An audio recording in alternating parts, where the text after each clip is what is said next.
ilmu agama akan mengawasi kita. Sebelum makan, sebelum minum, sebelum berteman, sebelum mencari pendapatan, maka ilmu agama akan berbicara dengan kita. Ini boleh atau ini tidak boleh. Oleh karena itu, ulama mengatakan kita lebih butuh terhadap ilmu agama ini daripada makanan pada saat sangat lapar, air pada saat sangat dahaga, dan juga tempat tidur pada saat kita sangat capek.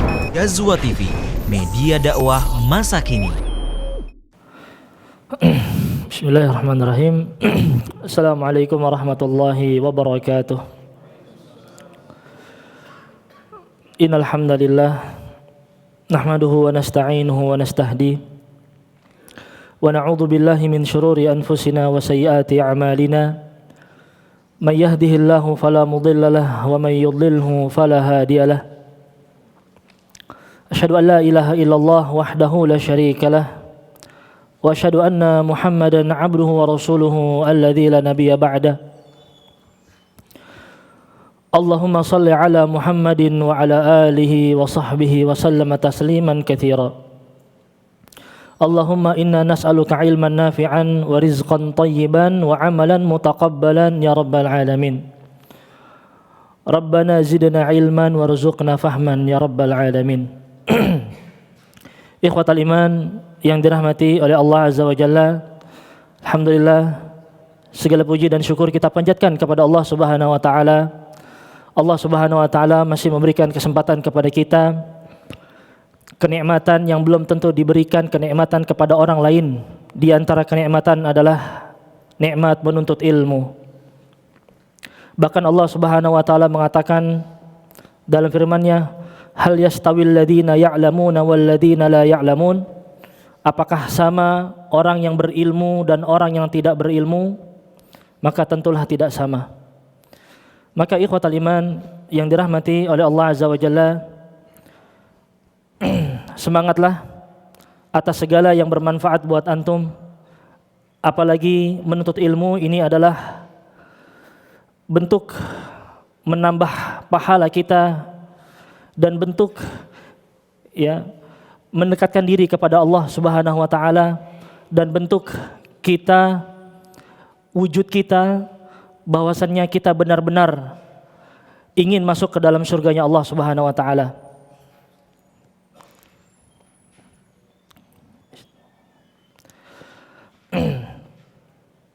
Sebagaimana kita mengetahui bahwasannya di antara keutamaan menuntut ilmu sering sekali kita sampaikan adalah VIP seseorang mudah masuk ke dalam surganya Allah Subhanahu wa taala. Rasulullah sallallahu alaihi wasallam pernah berwasiat, man salaka tariqan yaltamisu fihi ilman sahalallahu lahu bihi tariqan ilal jannah. Barang siapa seseorang berjalan meniti suatu jalan yang dimana di dalam tersebut dia mencari ilmu, maka Allah Subhanahu wa taala akan mudahkan bagi dia masuk ke dalam surganya Allah Subhanahu wa taala. Ikhwatal iman yang dirahmati oleh Allah Azza wa Jalla, alhamdulillah kita sebelumnya sudah menamatkan kitab Khulasah Ta'zimul Ilmi, dan harusnya hari ini ujian. Kalau ujian udah pada siap belum? Kalau ujian udah pada siap belum? Insyaallah apa ini? Insyaallah belum. Oke, nanti insyaallah ikhwatal iman untuk ujian Khulasah Ta'zimul Ilmi kita akan ujian minggu depan, insyaallah minggu depan hari Selasa seperti ini. Adapun hari ini ana akan isi sebagai muqaddimah terlebih dahulu yang buku yang akan kita bahas nanti di pertemuan-pertemuan berikutnya, dan buku ini sudah sangat terkenal di kalangan para penuntut ilmu, dan bahkan di SD, SMP, SMA, mereka di pondok-pondok mempelajari kitab ini, dan ini adalah kitab tauhid yang paling dasar, yaitu adalah kitab Ushulul Tsalatsah atau Tsalatsatul Usul, yang dimana kitab ini dikarang oleh seorang imam, seorang syekh yang bernama Syekh Muhammad bin Abdul Wahhab, yang dimana beliau mempunyai jasa besar terhadap Islam. Jasa besar terhadap Islam. Makanya ada sebagian mengatakan beliau adalah Syekhul Islam. Ada yang mengatakan seperti itu, subhanallah. Ada yang mengatakan imam, subhanallah. Kenapa? Karena jasa beliau terhadap Islam itu sangatlah besar. Di antara kitab-kitab yang beliau karang, walaupun kalau kita perhatikan kitabnya itu tidak setebal-tebal para ulama, di antaranya ada kitab Kashfus Syubhat. Bagaimana mengungkap syubhat-syubhat, menyingkap. Ada juga beliau mempunyai kitab Mukhtasar Zadul Ma'ad. Beliau meringkas kitabnya Ibnu Qayyim rahimahullah taala, Zadul Ma'ad. Dan beliau juga mempunyai Kitabut Tauhid, ada juga sendiri. Dan tetapi hari ini kita mempelajari kitab beliau yang bernama Usul Salasah, yaitu 3 pokok atau 3 pondasi dalam beragama. Yang dimana ikhwatal iman yang dirahmati oleh Allah Azza wa Jalla, kita harus mempelajari ini. Yang dimana inti kitab ini itu sudah dibacakan di dalam muqaddimahnya. Beliau menyebutkan dalam muqaddimahnya, i'lam rahimakallah, ya ketahuilah, ya semoga Allah Subhanahu wa taala merahmati engkau. Yajibu alaina ta'allum, ya wajib atas kita mempelajari, ya thalathu masail, yaitu 3 masalah. Al-awwal, yang pertama adalah ma'rifatullah. Yang pertama mengetahui tentang Allah Subhanahu wa taala. Yang kedua, wa ma'rifatu nabi. Yang ketiga, wa ma'rifatu dinil Islam bil adillah. Mengetahui agama Islam ini dengan dalil, bukan pakai firasat, pakai perasaan.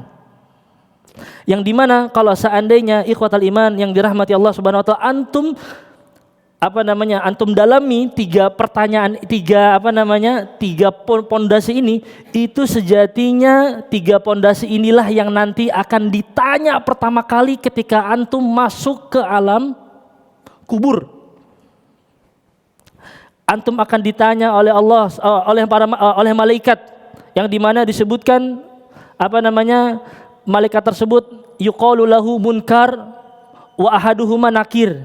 Yang satunya itu disebut munkar, yang satunya nakir, dalam riwayat Imam Abu Daud. Di mana ditanyakan bahwasannya man rabbuk, siapa Tuhanmu. Yang kedua pertanyaannya adalah wama nabiyuk, siapa rasulmu. Yang terakhir agama engkau. Subhanallah. Yang dimana ternyata kitab ini itu beliau karang itu diambil dari hadis Nabi Muhammad SAW, di mana Rasulullah SAW itu bersabda, innal abda idza wudi'a fi qabrihi tawalla anhu ashabuh. Seseorang apabila dia diletakkan di dalam kuburan, kemudian orang-orang semuanya berpaling darinya, meninggalkan kuburan tersebut. Dan ini informasi penting buat kita ikhwatal iman. Sekonco-konconya kita dengan teman, atau sedekat-dekatnya kita dengan istri dan anak kita, mereka akan meninggalkan kita, dan kita akan sendirian di sana. Kemudian Rasulullah SAW mengatakan, wa innahu la yasma'u qara'a ni'alihim atahu malakani fayuq'idanihi. Kemudian ikhwatal iman yang dirahmati Allah Subhanahu wa taala, ketika orang yang terakhir meninggalkan kuburan tersebut, ya, bunyi sendalnya, kemudian Allah Subhanahu wa taala mengirimkan dia dua malaikat. Atahu malakani fayaqidanihi fayaqulani, dan malaikat tersebut seraya mengatakan, ma kunta taqulu fi hadzal rajul li Muhammadin sallallahu alaihi wasallam. Apa artinya? Siapa, ya, apa yang engkau akan sebutkan tentang si orang ini? Siapa orang di sini? Nabi Muhammad sallallahu alaihi wasallam. Fa ammal mu'min, adapun orang yang beriman, fayaqulu asyhadu annahu abdullahi wa rasuluh. Adapun orang yang beriman, ketika dia ditanya dengan pertanyaan tersebut, ya, dia akan menjawab bahwasannya aku bersaksi bahwasannya Allah adalah Tuhanku dan bahwasannya Muhammad adalah utusannya. Fa yuqalu lahu undur ila maq'adika minan nar qad abdalakallahu bihi maq'adan minal jannah. Coba perhatikan, kemudian Allah Subhanahu wa taala membuka tabirnya. Lihatlah, ya, bahwasannya di sana ada neraka yang di mana Allah Subhanahu wa taala mengharamkan engkau masuk ke dalam neraka tersebut. Kemudian disebutkan, ini riwayatnya panjang, ana ringkas ikhwatal iman. Kemudian Allah Subhanahu wa taala menakdirkan hal tersebut, akhirnya gambaran tersebut itu ditutup. Kemudian malaikat tersebut itu membuka apa? Tabir surga. Seraya malaikat tersebut itu mengatakan, lihatlah di sana nanti engkau akan tinggal. Kemudian apa yang terjadi ikhwatal iman? Orang tersebut berdoa kepada Allah Subhanahu wa taala. Mukmin yang tadi dia berdoa kepada Allah Subhanahu wa taala seraya mengatakan bahwasannya, cepatlah ya Allah, percepatlah apa? Percepatlah apa? Hari kiamat. Kenapa demikian ikhwatal iman? Karena dia mengetahui bahwasannya nanti dia tempatnya di surga. Wa ammal munafiq awil kafir. Adapun orang yang munafik, ya, dan juga orang kafir, ketika ditanya waqila lahu man rabbuk, ketika ditanya siapa Tuhanmu, dia menjawab ha la adri. Apa artinya? Aku enggak tahu. Disebutkan kata para ulama, apa makna dari ha la adri? Disebutkan, ya, di antaranya, ya, Ibnu Hajar Asqalani dalam kitabnya Fathul Bari, bahwasannya apa? Ikhwatal iman, dia itu dulu pernah mendengar kalimat tersebut, cuman dia dilupakan sama Allah Subhanahu wa taala. Akhirnya dia tidak bisa menjawab hal adri. Terus pertanyaan ditanya, mereka tidak bisa menjawab ikhwatal iman. Kemudian apa terjadi ikhwatal iman? Setelah itu malaikat tersebut, ya, dia membukakan terlebih dahulu tabirnya, yaitu gambaran surga. Seraya dia mengatakan bahwasannya undur ilaiha, lihatlah bahwasannya engkau itu telah diharamkan masuk ke dalam surga tersebut. Subhanallah. Ngeri, ya? Ngeri sekali ikhwatul iman. Ya. Kemudian setelah itu ditutup ikhwatul iman, malaikat tersebut itu membukakan tabir berikutnya. Kira-kira apa? Gambaran apa? Neraka ikhwatul iman. Ya. Ketika diberikan gambar tentang neraka, kemudian malaikat tersebut itu mengatakan, lihatlah kepadanya dan engkau akan kekal di dalamnya. Nauzubillah min dzalik. Maka ikhwatul iman yang dirahmati oleh Allah Azza wa Jalla, ya, setelah itu ketika dia tahu bahwasannya dia akan dimasukkan ke dalam neraka, dia juga berdoa kepada Allah Subhanahu wa taala. Pertanyaannya adalah ikhwatul iman, berdoa ketika saat sudah berada di alam barzakh berguna atau tidak? Tidak berguna ikhwatul iman. Sudah selesai, habis masa aktifnya. Selesai, udah expire.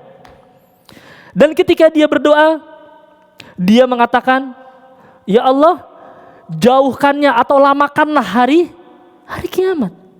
Dia tahu bahwasannya nanti tempat dia ujungnya ada di mana?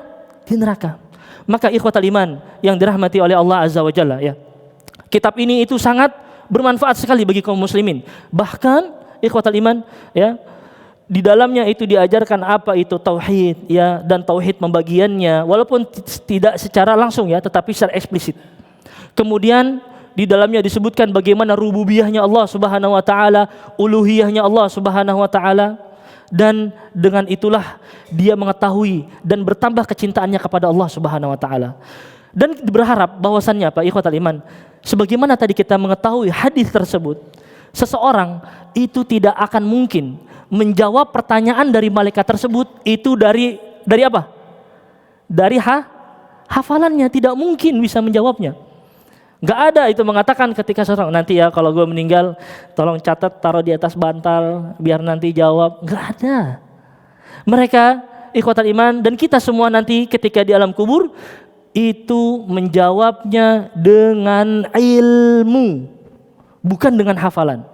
Kalau hafalan, antum tanya orang-orang sekuler, orang-orang yang ateis, orang-orang apa, orang-orang Nasrani, orang sebagainya. Mereka itu pada tahu semuanya, bahkan bisa jadi lebih paham daripada orang-orang muslim yang KTP tentang masalah Allah Subhanahu wa taala. Tapi tidak seperti itu ikhwatal iman. Kita nanti akan menjawab di alam kubur tersebut dengan ilmu kita, yang dimana ilmu tersebut kita amalkan sehari-hari. Karena kalau seandainya hanya sekedar wawasan, itu tidak berguna ikhwatal iman. Makanya ikhwatal iman yang dirahmati Allah Subhanahu wa taala, ada satu riwayat ya yang diriwayatkan oleh Ummu Hani ya, oleh Ummu Hani dari Hani Maula Utsman. Mohon maaf, Hani budaknya Utsman yang dibebaskan ya, bahwasannya apa? Kana Utsman idza waqafa ala qabri baka hatta yabulla lihyatahu. Bahwasannya Utsman bin Affan radhiyallahu anhu itu kalau seandainya beliau ziarah kubur berdiri, ya, dia berada sedang menziarah kubur, dia itu nangis luar biasa ikhwatal iman. Ya, disebutkan bahwasannya ya hatta apa namanya di sini nih?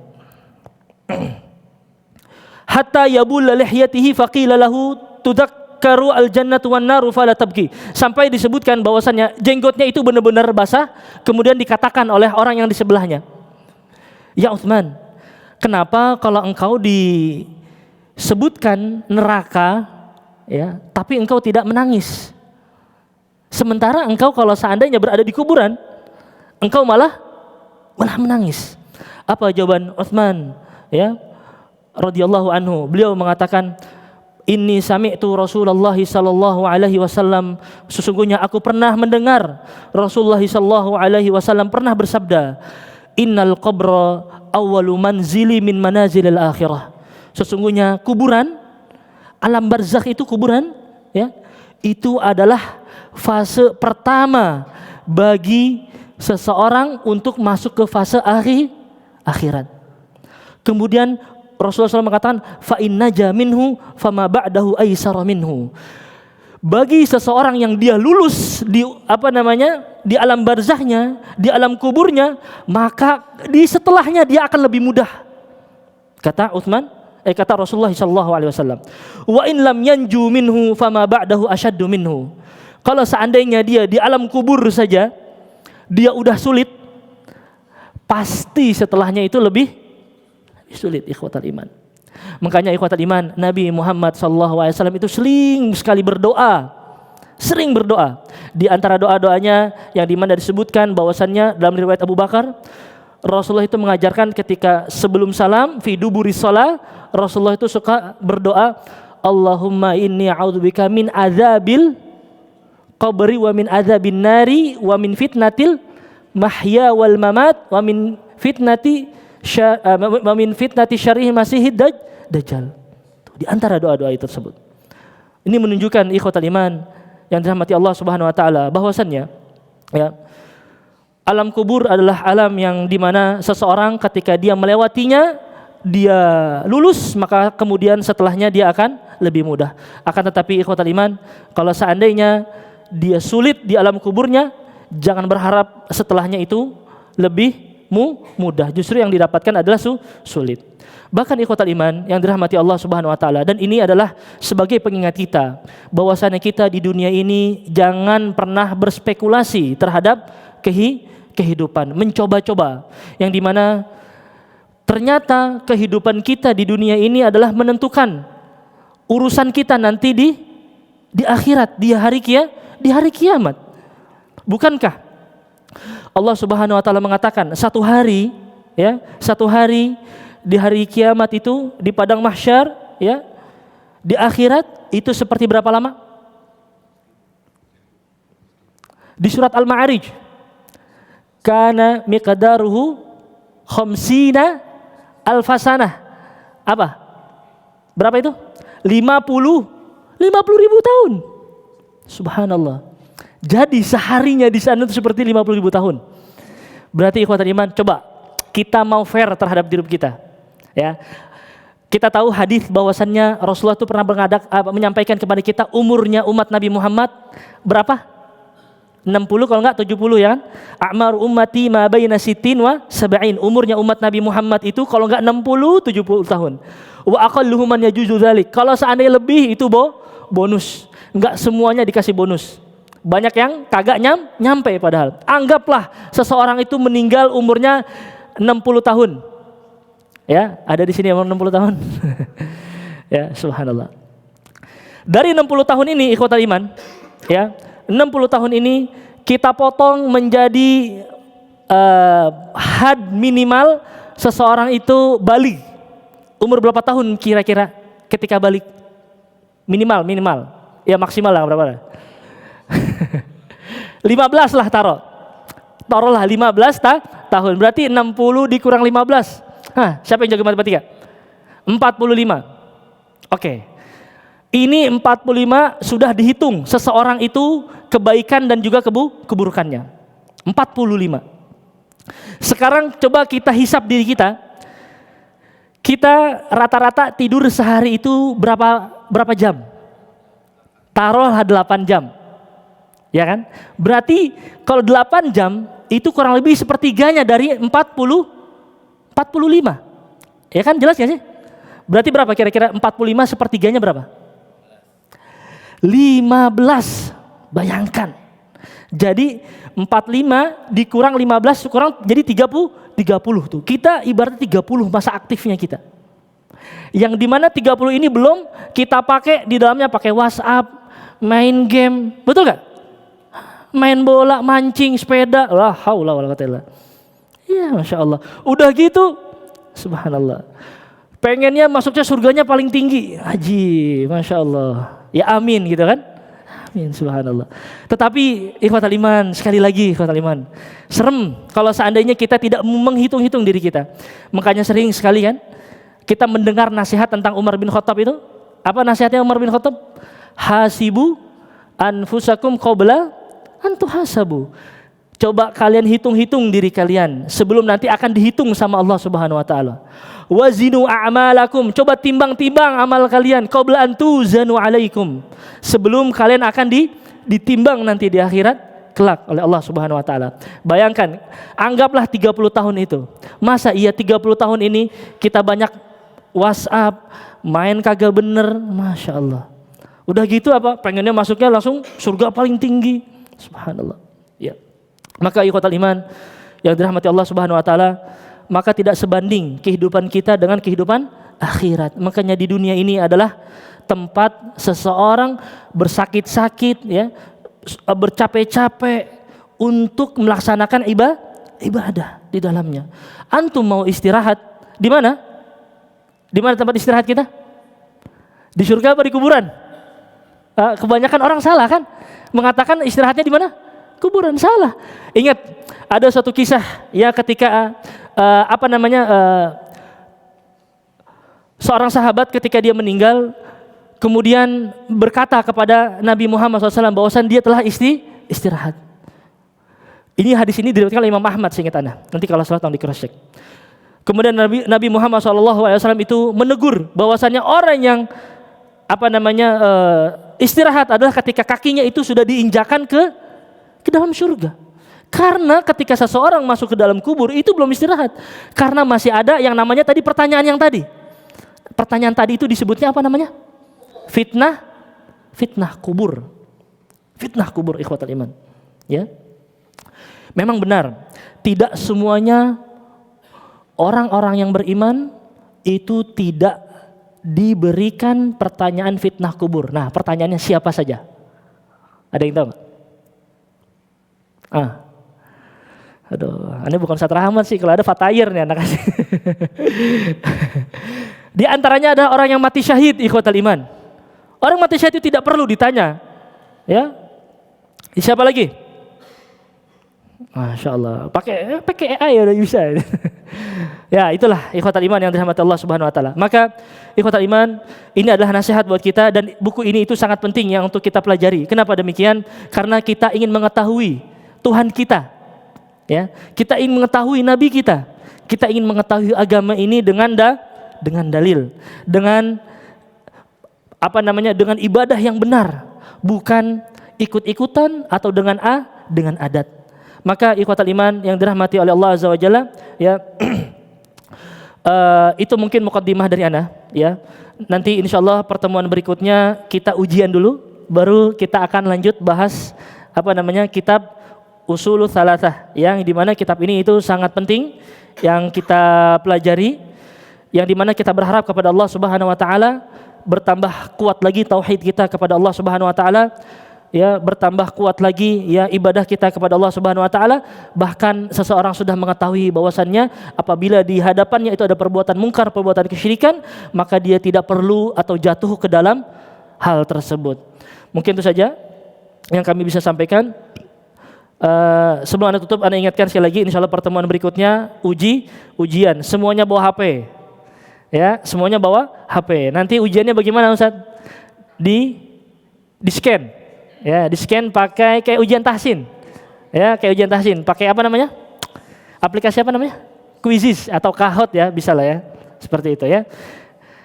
Nanti Ustaz materinya apa? Nanti materinya anak kirim di grup, ya. Dikasih waktu 1 minggu. Nah, untuk belajar, ya kan? Untuk belajar. Seperti itu. Mungkin itu saja yang kami bisa sampaikan. Yang benar datangnya dari Allah Subhanahu Wa Taala, yang keliru dan salah datangnya dari pribadi dan juga syaitan. Kita tutup dengan doa kafaratul majelis. Subhanakallahumma bihamdika asyhadu an la ilaha illa anta astaghfiruka wa atubu ilaik. Syukran. Assalamualaikum warahmatullahi wabarakatuh.